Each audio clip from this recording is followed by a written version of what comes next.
identified. This is the Situation Room, the only way to start your day. This hour with 7 at exactly 9 minutes after 7 a.m. we get inflation around the matters to do with promises that are given and whether there is accountability on the same. And to have this discussion is Makalimul, who is the MP Kitui Central, and we expect Didos Baraza MP Kimilili to be here to have this conversation with us. Good morning, how are you? Hi, morning. Kwa salama? Good to see you guys. Yes. Good to see you. Doing well, except the issue of the fuel, prices. Eating everyone. Yeah, left, everyone. right, center. Everyone. Yeah, one would have hoped that the G2G deal would have helped us, but mambo ni mengi. We said it last year that it wasn't for helping anybody. It was a scheme to do other things. Yeah, so it will be interesting to see now the effects to the economy and how Kenyans will go through at this difficult moment. And perhaps then the government of Kenya coming up with a permanent solution, because we can't afford to live like this without having alternatives. So maybe you can also push in Parliament that we start looking West Africa, because Aliko Dangote is doing his thing with this refinery, so maybe we could start knocking doors there. But interesting conversation. Yeah, right? sure. Yeah. So this morning we are in a country called Djibouti. So every week we go to a different country and come back with their proverbs, right? And a few things about them. So today we are in Djibouti, and they just came off an election, elected the president for the 6th time, and the gentleman is there to run the country. And the country's religion is approximately 94% Muslim. Yes, and it is a country that is faceted in very different cultures, because they are a former colony of the French, so they speak French, and then predominantly as well Somali. They speak Somali, so they have the Somali culture. There is also Ethiopians who are in the country. So it is, when you talk about integration and the different cultures mashing up together to form a country, that is there in Djibouti. But let's go to the proverb this morning. The proverb says, words are shared and meat is shared. Words are shared and meat is shared. How would you interpret it?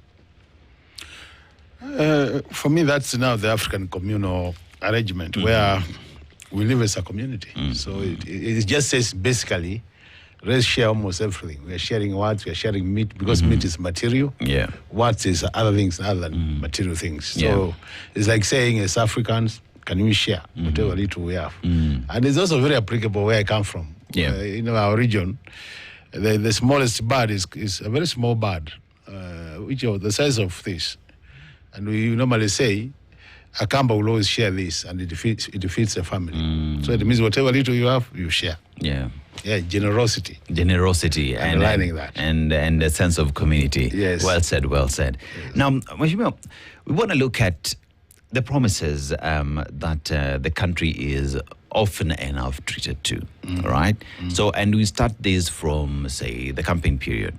The campaign period, you find that the presidential candidates would come with a manifesto, which would be the promises to the people on what they want to do to them, for them rather, right? They want to get in and give them this service, if it's about healthcare, education, development, making sure there is equality, security. These are promises that Kenyans are given.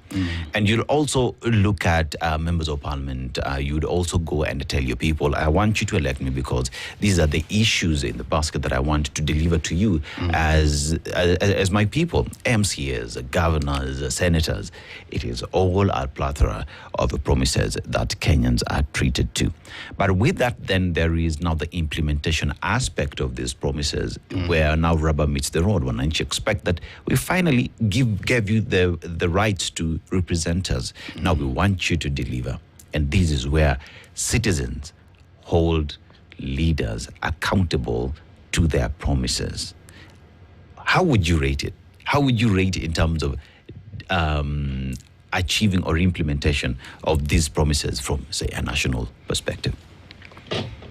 Now, thank you so much. You've raised a very important matter, the issue of promises we make during the time of campaigns. And actually, in simple terms, call them manifestos. Yes. So you hear that everybody has a manifesto. This party has this manifesto. But in technical language, we call them development blueprints, or you can call them strategies, strategic plans, so that within a time frame, for example, it's 5 years. You say in this time frame, I will be implementing this for you if you elect me as your leader. And normally, what would happen is once you're elected, if you really you are a smart leader, you should work within your manifesto.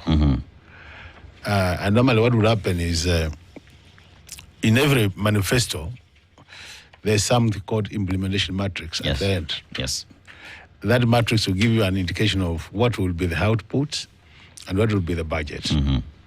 Now, what has happened over time, once we assume office, we tend to push this document to the back burner. And we take advantage of the fact that the people who elect us don't really follow it at all.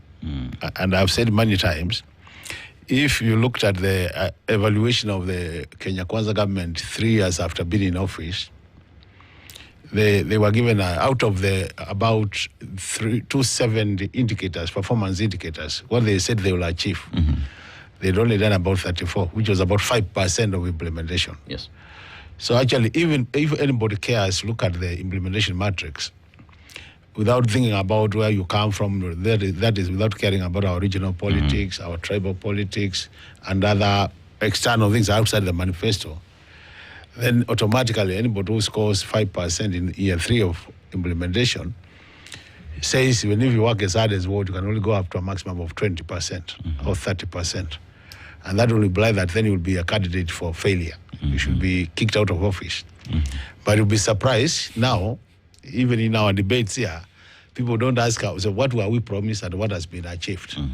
We only pick very few things out of the manifesto and say we have achieved this, and it's not measured. And there's this common saying, if it's not measured, it's not done. So if I said I will do 1,000 kilometers of road for this region, and I've done only 2, it definitely have failed. But you realize I nobody now wants to talk about the quantities. We are talking more of the generalities, say 1,000 kilometers. And these are things we are saying, I think for the next election, if we really want to be fair to ourselves as Kenyans, now the issue of accountability comes in. And I've said accountability is something, it's not a choice. You know, if you look at our constitution, Article 10 of the constitution talks about governance and leadership. Chapter 6 talks about ethics. Chapter 12 talks about public resources, how you should be accountable when you're using public resources. Now, if you look at those 2 chapters and 1 article, it tells you that for any Kenyan leader, accountability is not a choice, it's mandatory. So once you get to an office, you should be accountable to the people who have put you in that office. Unfortunately, it's well said than practiced. So you find very few of us really come out and be accountable. And I can quote a number of situations where we run away from accountability. When we are raising the Bible to take the oath, we say I will be true to the Constitution. But really, once you put it down, it becomes like another book. And I think these are the issues we are raising. So I totally agree with you that if you are a leader in this country and another place, and it happens all over the place, accountability is not a choice. So we should be accountable. If you make promises, you must be able to fulfill your promises. But the challenge we have been having, and I think this is now what I would challenge those of us who are scholars and those who have gone to school to move to the next level. I think before the next election, we need somebody to sit down and take the manifesto of this government, because they are the people who are now ruling. You know, that we can't take a manifesto of somebody who lost. They were not given the mandate. And look at that manifesto and tease out what were the performance indicators of this government and indicate what has been achieved and what has not been achieved. And with that, then you can publish it. Then we publish your things and say, these are now objective. These are the objectively variable indicators which have been achieved by this government. Now you tell Kenyans, on the basis of this is not the performance. So as you think about other factors to consider as you elect this government back or you kick them out of the government, now this is the scorecard for them, based on their manifesto. I think that now we'll start helping the country. Because now, especially where the manifesto has not been achieved then, and we have seen this trend since this year, where you realize that now we seem to be shifting from the earlier promises and coming up with very new aggressive promises. Wherever you go, when you get this visitation to different places, you realize now there are new, very major promises coming, and the other ones have not come. And looking at our economy, where we are, and the resources to implement those promises, I can tell you it's going to be a huge challenge. But we are used to uncosted promises. So when you don't cost them, you can promise anything. The way to go is cost your promises, see the bigger picture in terms of budget, and then you can promise. You can promise. Yes. Well, you're talking about promises, and we have a head of state who has been on the receiving end for being heavy on promises, light on implementation, because at times he's put to task to explain if, that promised road has money set aside in the budget to actually facilitate all that. Since we're speaking about promises, let's touch base on the hot potato. The hot issue in the room right now is all to do with the fuel prices and that substandard oil saga that seems not to land any prosecutions so far. We saw a charade of arrests. Days later, we haven't seen an iota of prosecution. The promise by the president was that this is the administration that will deal with oil cartels. And not just oil cartels, even those in the sugar sector, in the tea sector, you name it.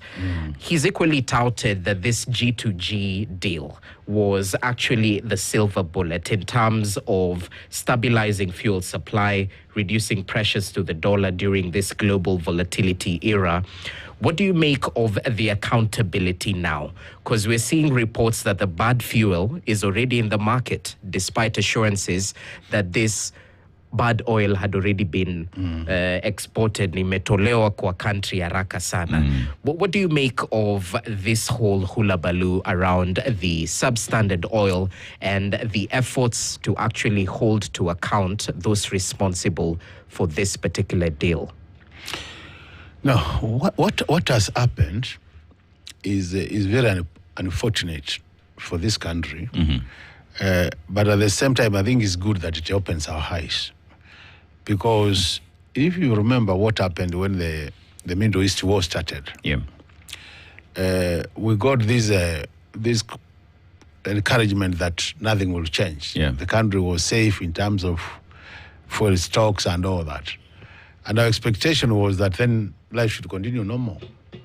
But remember at one point, the head of state did mention that because of the war in Iran, they were thinking of alternative sources of energy.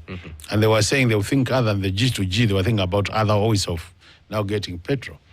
And it's on the basis of that, if you follow the discussion, it's on the basis of that, then there was this security committee meeting, the National Security Committee meeting, which also agreed with the president that was need to think outside the box and see how we can get additional stock.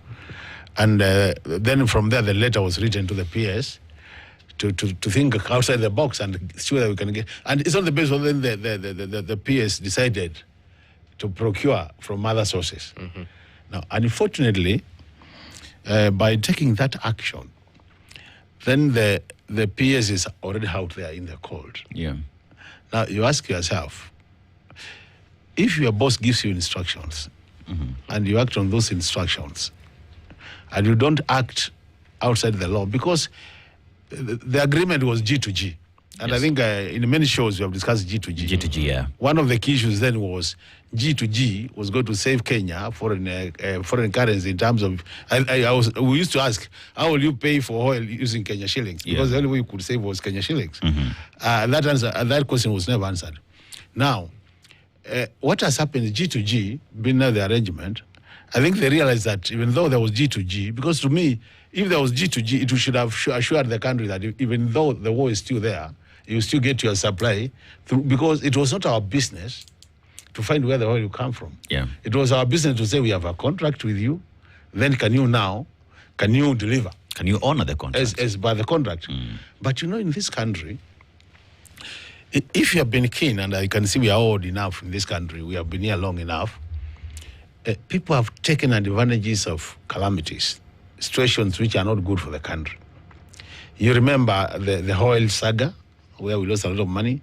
You remember the sugar issues which have affected this country many years, the rice issues, the wheat issues, where people, as a result of hunger, people go out there and import wheat, import maize, and purely for making money.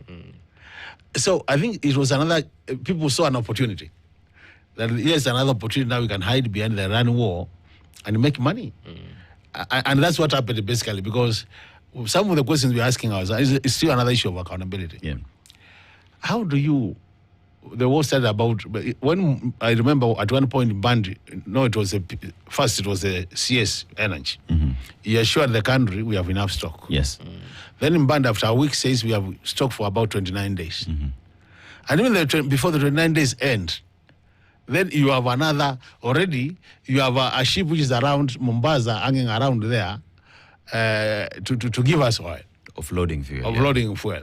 So the question is, it doesn't take 2 days to move from oil from Iran to Kenya. Yeah. So it means somebody must have really factored this Iran war into their planning and hold that oil long enough. Although they were saying that ship was actually diverted to Kenya. And I asked myself, don't they have manifestos where it's got a manifest, which shows where the ship should be going? How do they just divert it and tell you, now, stop going to wherever? It was going down somewhere now. Yeah. Where was it going? I think it was West Africa. No, West South. The country next to Namibia. The country next to South Africa. Yeah, Namibia, right. So that's where it was going. And all of a sudden it has now been switched back to Kenya. And now if you follow the whole discourse, you see serious gaps. And it just tells you that people are running away from accountability. You see a minister who says, I don't know what was happening. I was not briefed. Now, in line with our constitution, the way the government works is that the cabinet, which is chaired by the president, sits, passes policies, passes budgets, and then that is communicated to the permanent secretaries who implement, and then with them they now push it down to the directors for implementation. That's normally what happens. So it means for any serious decision like what we are saying to be passed without the knowledge of the minister, already there's a collapse of the way the structure, the organizational structure, the way it works.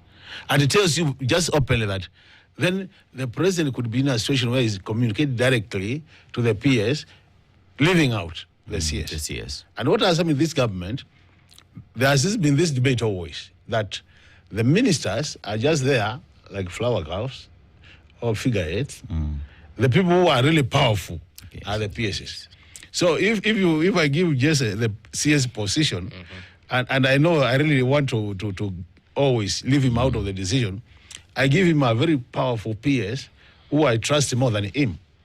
So in reality, I'll be working with the PS and not the CS. The CS. So I was not surprised when Wadai said that. But I was saying, if I were him, then maybe this would be a very good case for resignation. But how many Kenyans can resign? The other complication is that Wadai is in this position on the basis of broad-based government. So you see, because I was imagining if he was a Kenya Kwanza minister, more likely would have been transferred or sacked. Yeah. But now because of the arrangement of the broad-based, it can be more likely it can't be touched. Yeah. It can only be possibly transferred. Yeah. Another gap in terms of accountability. There's broad-based protection. Yeah. Broad-based protection. And now these things are outside the normal way of doing things, because what we are doing, we are weakening our institutions very much. We are weakening the institutions, and at the end of the day, we'll have a very weak governance structure in this country. So we need to rethink about what do we do, because the government has very good systems in terms of operational. They are very good institutions if you give them time to work independently. But that is what we are lacking, and that's why you see these gaps of accountability. And all said and done, I think really this issue of accountability is an issue we struggle with as a country. And this issue of the fuel, don't be surprised, we just die natural death. Because we are now a week after people were arrested. And you see, that for me is the bone of contention, because this is how I look at it. By the time we saw DCI officers move in to arrest these individuals, is because prior to that, there had been ongoing investigations that pointed them to individuals who were right at the center and, according to them, are culpable of breaking the law at that point. Investigations had been done. So by the time these individuals were taken and their statements were taken, they were even taken to court, right? They were taken to court where they got the bail and all that. That means they had evidence with them to charge these individuals. But that notwithstanding, we have said in this show that the buck in the ministry stops with the minister, because he is the person. Even in these discussions of G2G, the ministry was involved. Very much. Don't be surprised that the person who signed those agreements is the ministry, and the exchange with the minister from the other side. So the buck must stop with him. We've seen a drama, zhuzhed up, arrest and everything. Cameras are there, individuals have been taken to court. But when it comes even to prosecuting these individuals, because the security committee sat and said we need an alternative means of getting fuel. And an alternative way of getting that fuel was seen. It was seen through these individuals whose sole responsibility is to get fuel into the country. So when we see that the cabinet secretary says, I was unaware, many would say that is an indictment to you as the cabinet secretary. Should be in charge of day-to-day running of the ministry, that because you didn't know, and ignorance of the law is no defense. No defense at all. The president should have moved in, whether it is broad-based or not, and head the cabinet. This is the Situation Room, the only way to start your day. Gentlemen, adding another parastatal. Don't be surprised. Because more likely serving some specific purpose. And that's what we are saying, really. If we are more accountable as a country and as individuals, we would be helping this country. What would happen is such a gentleman would say, let's be taken to court, let's be taken. There is always this assumption that you are not guilty. You are guilty. You are not guilty. You're innocent until you are innocent guilty. Until proven guilty. So that being the assumption. But there's also the other element where, by the fact that you might not have done it, but you have been taken through a court process, also starts casting doubts on your credibility, and your integrity. And that's why we are saying we have so many Kenyans who are very clean files in this country, very clean, very qualified for these positions.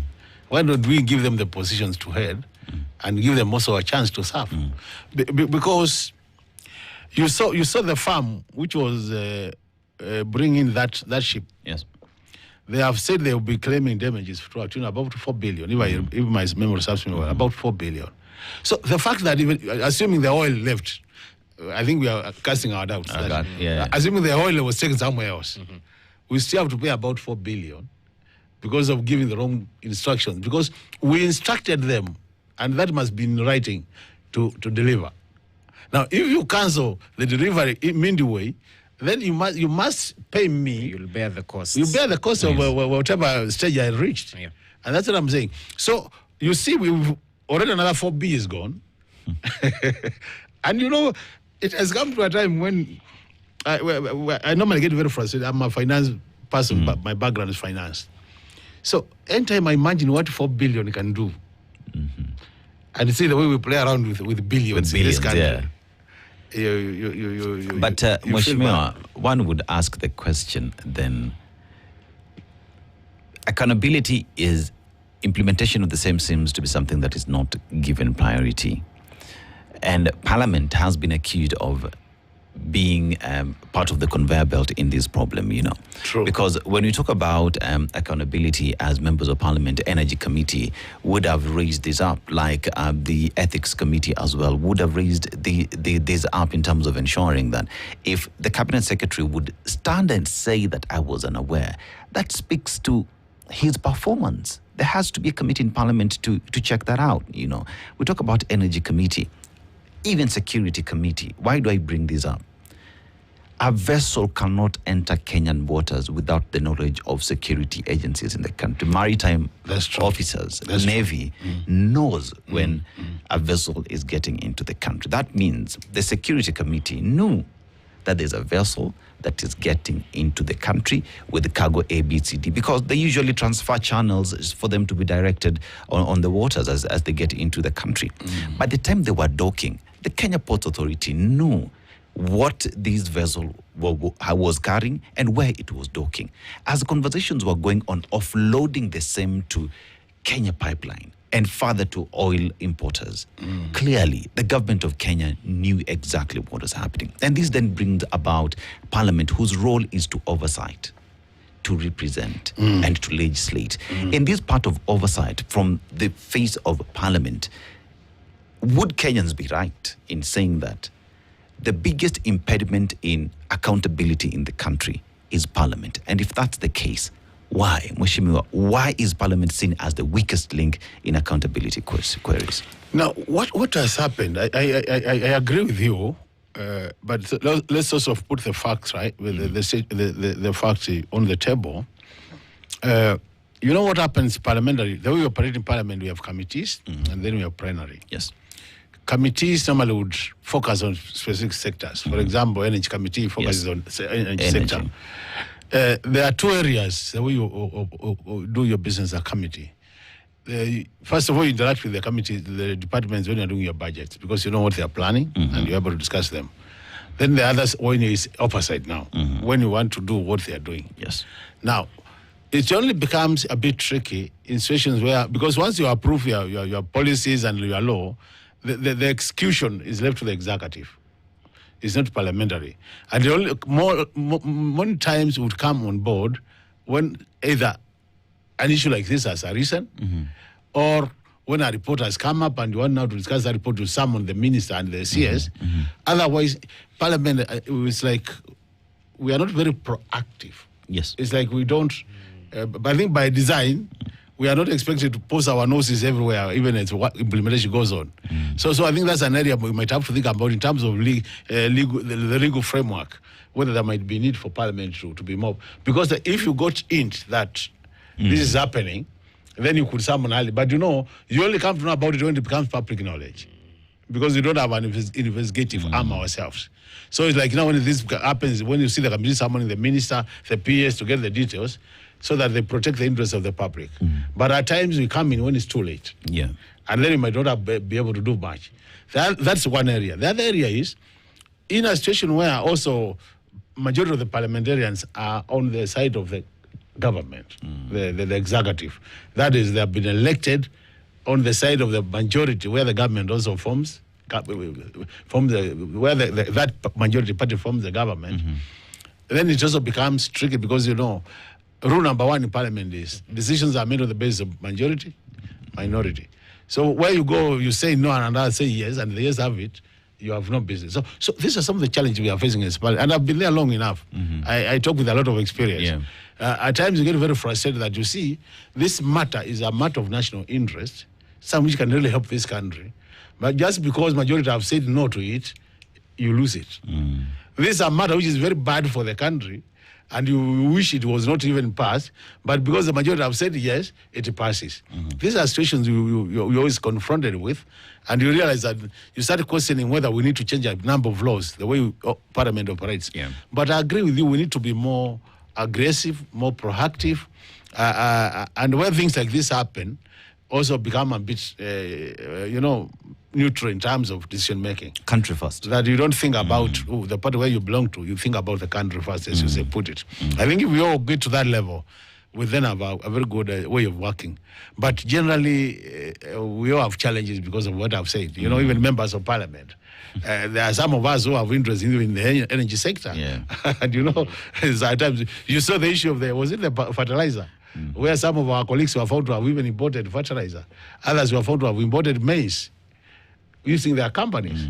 So you see this conflict of interest, because where it happens that this becomes a scandal and you are part of it, then you're obvious when you are in the house also. You don't want to come out objectively and say this was wrong, because it affects you. So these are some of the small things we need to streamline as a country, and ensure that if you are parliamentarian, then you don't become part of the contractors who are doing business with the government. Because if you do become like that, then you also compromise your oversight role as a parliamentarian.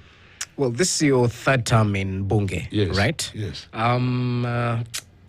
Well, let's see how the 13th Parliament fares after the end of their term. But since you have a finance background, I'm just taking a look at some of the steps taken to cushion consumers from the high fuel costs.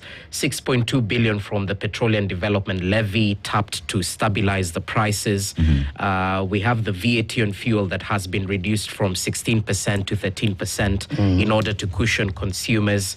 With your finance background, what exactly are we staring at in terms of Kenya's economic state?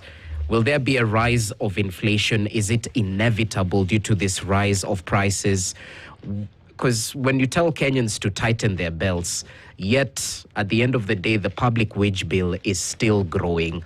To finance this political status, it's still a cost on the Kenyan taxpayer.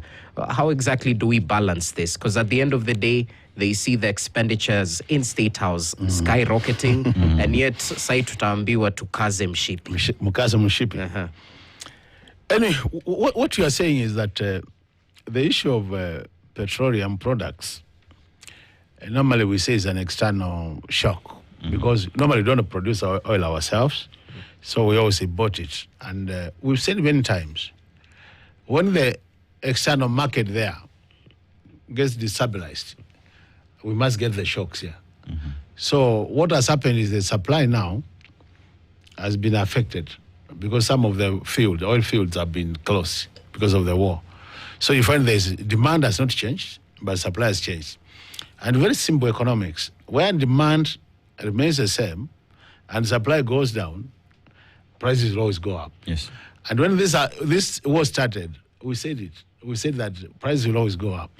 Now, the reason why the government was coming out strong and saying we have enough stocks was to tell Kenyans that whatever shortfall will be there, we'll take care of from our stocks. But you realize that unlike maize, where we have strategic reserves, our foreign exchange, where we have foreign exchange reserves, you remember the issue, we always talk about 4 months worth of imports. For fuel, we don't have. And now is when they're thinking about how to get it, to establish it. So automatically, a number of things will happen. We might not say it, but whatever we want, first of all, prices will go up, and they have already gone up. So what the government has done is that what it has done now is to take up that price increase, where they have now brought in the stabilization fund, and they have reduced VAT. VAT was actually money going to the government. So they have reduced from 16 to 13. That means in terms of now the fuel, that difference of 3 shillings will be taken up by the government. So if today oil now is going 202. So if you had 16% VAT, would have be about 205. So the government has taken that 3 shillings difference, and then the fund will also make it a bit cheaper. So I'm imagining actually the real price per litre of fuel petrol could be going to about even 230. But the government is taking the difference. Okay. Now, what will happen, even with this 28 shillings increase, and I've said this many times, public transport is going to increase automatically. Kenya rely so much on petroleum products to run our industries. So cost of production will increase. Yes. Now, when cost of production increases for all goods, not for one good, when it increases for all goods, the manufacturers will not take in that cost. They will push that cost to the consumers. So the price of the final product will increase. So you realize that we'll be paying more for whatever we have been paying for as we move to the future. Now, when that happens, the question is, as our salaries, have they changed? No. They have not. So it means we are reducing disposable income. If by now you are taking home about 10K, then more likely to start taking home out of that 10K, 2 now will go to cushion this pricing increases. So actually you make the individual worse off. Now, when you make me worse off, then it means the demand for goods and services that I've been consuming has also to come down. Now, when it comes down, another cycle. Demand for goods will reduce, so productivity in the manufacturing sector will have to reduce because the demand is not high. If you are reducing 1,000 bottles of water, and now it's only 800 required, you produce less. When you scale down your production, you're likely to reduce, to lay off. Either casual staff or whatever staff you had. Now, by laying off casual staff, so income tax again gets affected. So it's a circle, a very complicated circle. And that's why we say management of an economy needs serious thinking, because it triggers a process which really disadvantages all the other sectors. And the worst bit is Kenya is so much relied on petroleum products that any small change in prices will affect the whole economy. And Mheshimiwa, I think that's where the problem is at, because we know very well that for us to produce, right, we need petroleum products. We pretty much depend on that, you know. But we do not have oil reserves in the country. Yeah, we don't have.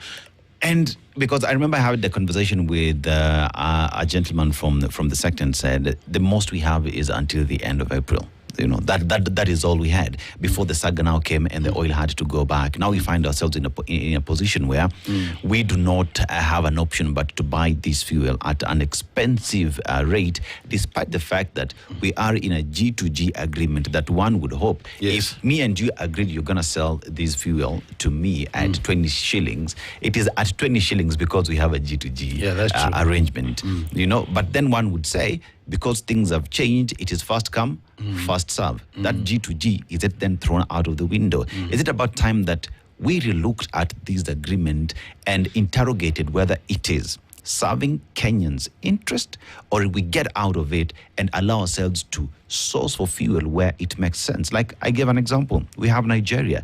Should we start looking at Nigeria? We have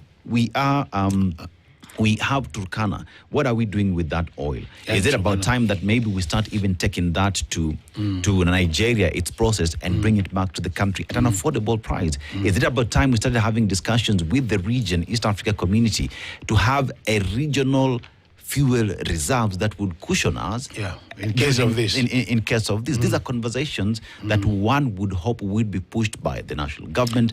Energy committees would be pulling this, but we're not having this discussion. I think we're really not getting to that serious discussion, but I totally agree with you. But in addition also, you know, Kenya, we also have geothermal. Yes. We also have hydroelectric power, which comes from there. We could also start thinking more of cars which don't use petrol. Electric cars. And he used one in the morning. He used one in the morning, I think now, we are just being told, guys, you stop sleeping. Wake up and think. People in this sector, we are being told, wake up and think. So that we think about, even as we think about Nigeria and other sources, we also think about other alternatives. And I see, especially as we move to the future, really people have to get out from petroleum products. We have some in Turkana, which might, I don't know, we started exploitation, but at some point we had to stop. We actually sold it at some point. We sold it at some point to stop. So maybe we need to revisit that matter and see whether we can continue exploiting that for our own benefit as a country, but also think of other alternatives. I think that will help us. Otherwise, this idea of just sticking to one source becomes very expensive. And that's why you see, anytime you talk to a manufacturer in this country, one of their key areas of concern is the cost of energy. So it means as a country, we need to think seriously about what do we do with the cost of our energy. Because once you reduce the cost of energy, then automatically you start reducing the cost of goods, and you will start helping our people now in terms of getting cheaper goods to the country.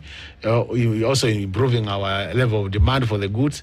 And I think that would be good for the country. But as it is now, I think from what we have seen yesterday, I think even the next month, price of fuel might still be going up.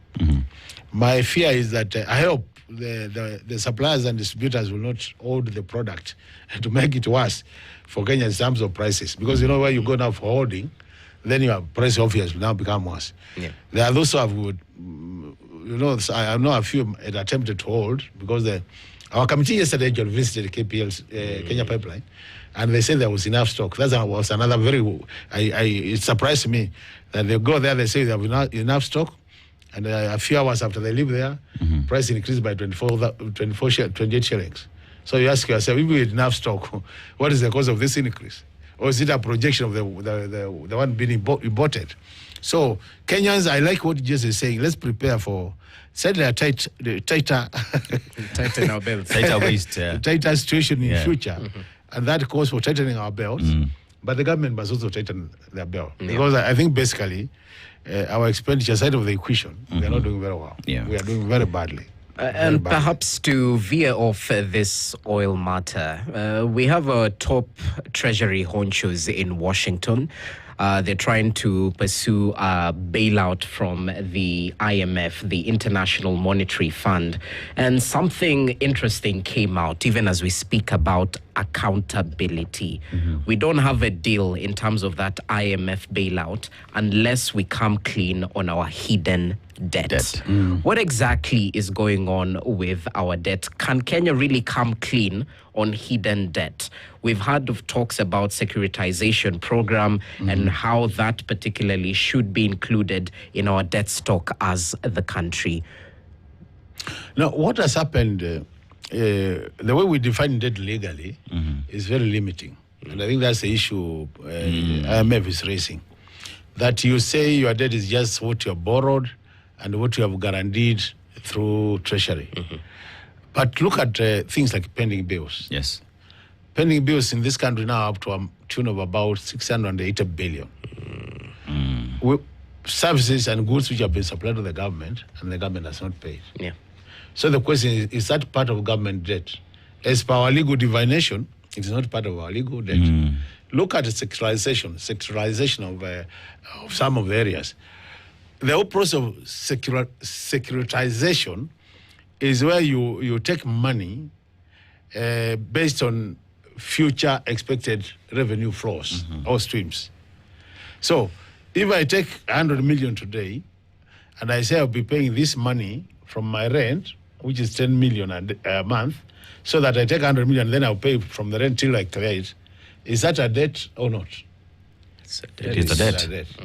In a situation where a parastatal has gone borrowed without guarantee from Treasury, and they are borrowed already, the parastatal is a government entity, is that a debt or not a debt? It is a debt. So you see, the way we calculate our debt is we are living out pending bills. We are living out securitization of some of the proceeds we expect in the future, and we have left out non-guaranteed debt.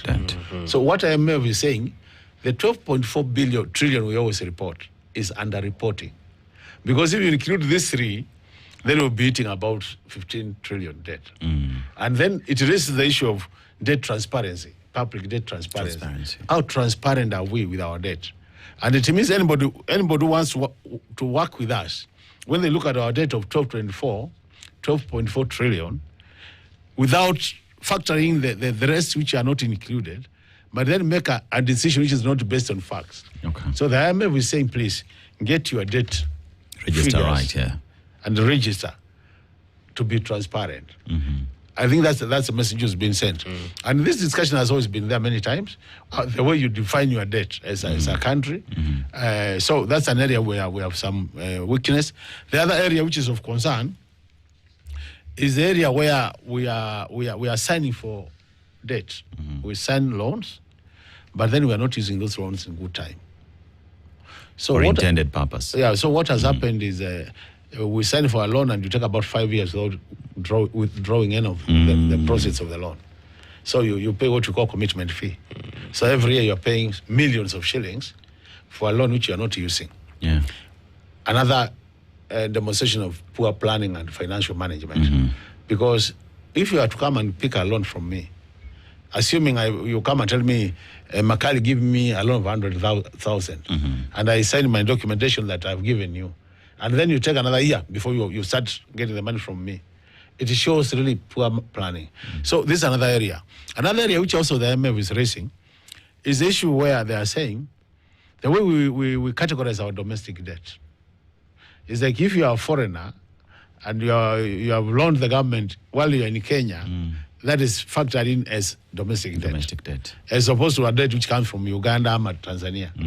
That's another categorization of debt, also an issue. Because they are saying if I'm a foreigner and I've loaned Kenya, that should be part of the external debt. So I think the issue of management of our public debt has become an issue. And this is an issue of concern. We've discussed it many times. Actually, yesterday, if you watched Parliament, that's one of the things we were discussing, where we are saying now we are talking about domestic loans and external. If you look at the supplementary budget we have just passed, we approved additional expenditure of about 364 billion, with projected additional revenue of 29 billion. So the difference of about 335 billion is to be borrowed. Now, if you look at what is being borrowed from outside, it's a ratio of 80 to 20, which means we are borrowing externally 20, we are borrowing domestically 80. Now, you can imagine what implications that does. So what that does, it does very quickly three things. One of them is domestic loans are short-term. None goes beyond, I think, 2 years. It's more of a year. If you go for bonds, a bond could be about maximum 3 years, I think. Now, if it's that short in terms of repayment, then it means you have to come up with a planning which ensures that every 3 years you are rolling a loan or paying. The second item is the interests are very high, the domestic interest. Even though we are saying they are coming down, 8% domestic borrowing or 9%. Is still very high compared to 1.5% given by the World Bank, IMF. So that ensures then you have high interest. External borrowing is long-term, low interest. So it gives you some breathing space and you can plan your resources. Now, the third item which is critical is repayment of interest. You know, if you look at the interest you're paying now, this year we paid about 1.2 trillion interest repayment. Out of that, over 780 billion was domestic. So actually 70% domestic interest, 30% external. So when you put all these factors into consideration, you realize that we are not getting it right in terms of our public debt mix, whether domestic or external. And these are the issues we need to improve on if we have to do well. Bearing in mind, at some point, Parliament approved an acreage of 55%, our debt to GDP. We are now doing 68.2. So instead of coming down to 55, we are going up. Very soon. We'll hit that ceiling. Don't be surprised if we are auctioned. Okay. And briefly, perhaps to make this question political, because at the end of the day, a vibrant democracy requires a check on power. So has the opposition in the country truly effectively given, the government, held the government to account, as they say? Or have we settled into that cycle of noise-making, calling the government out without providing viable policy alternatives? What I would say is the opposition we've discussed issues of alternative policy issues, but the challenge has been the numbers in Parliament have overwhelmed us. Because you see, if you go to the Answered, it actually tells you that the minority side is doing a lot of work saying what should be done. But because of the way we do our business in the House, then we always end up losing.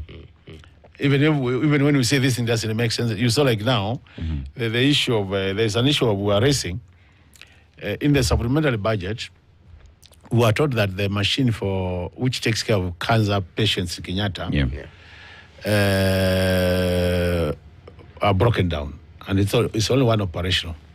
One machine costs about 400 million. No, 450 million from the chairman of the committee. At the same time, you look at the budget and under the office of the president, there was a proposal to buy additional land for state lodge in Eldoret. And the cost of that land was costing 400 million. So we were asking ourselves, priority. If you are given a fair chance to make a decision, additional land for a state lodge, and a machine to do radiotherapy for our cancer patients, which costs 450, where would you put the money? But you realize the money for the land was found, the money for the machine was not found. Are you serious? These are the things. And then when you explain them, you're still the minority. And you see, we're also talking at the same time when Kenyans will be told to tighten their belts. But supplementary budget, there is also increase from 8 billion to 17 billion that will be going to staters. To do what exactly? No one knows. You look at the transportation cost that the deputy president spends, billions and billions of shillings, yet services do not get 80 to billion Kenyans. in a day, hiring choppers. And with that as well, Mheshimiwa, as we close on, because the time is not on our side, there is also the issue on fuel. Chunk of why fuel in the country is expensive is because of taxes. When President William Ruto got in from 8 to 16%, are we able to look at how to adjust that to just make it affordable to Kenyans? Because if there are people who are supposed to tighten the belts, the government should also extend the grace to Kenyans in 30 seconds. Normally what happens is, it's very easy to collect fuel taxes and levies. Yes. Because it's a matter of calculating how many liters have been sold, and then you do your mathematics and you get the figure. That's why you see the government hesitant. Always, they go very slow when it comes to reducing levies on fuel or taxes on fuel, because it gives them an assurance we'll get this money. So basically, even as we push for that, I can tell you it will not be easy. Because it's this way of collecting. And I think we need to challenge KRA to think more of bringing more people to the tax bracket as opposed to increasing these levies. Even though it's easier to collect it. To collect. Yes. Makali Mulu is MP Kitui Central, promises and accountability to the people. One asks the question, when will we see accountability be given priority? Yes, understand, Mheshimiwa, this conversation definitely must continue at exactly 7 a.m. Good morning. Thank you. 8 a.m. The latest news. This is the Situation Room, the only way to start your day.